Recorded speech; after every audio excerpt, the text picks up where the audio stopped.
உத்தரவு கொடுக்கிற வாங்கடி. அந்த இடத்துல என்னுடைய உருவமாகப்பட்டது. அந்த இடத்துல நான் இடம் வாங்கி நிக்கணும். அப்படி இடம் வாங்கி நின்னா வரக்கூடிய எல்லா கஷ்டங்களும் நீக்கி உனக்கு செல்வத்துக்கு அதிகாரத்தை கொடுக்கிறேன். தரமாட்டேன்னு சொன்னவனையும் நான் தர வைக்கிறேன்.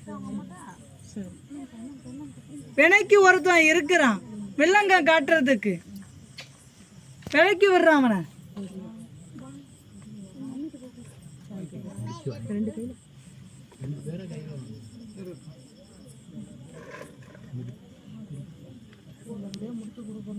வாகன போக்குவரத்துல 13 நாளைக்கு எச்சரிக்கையா இருப்பா.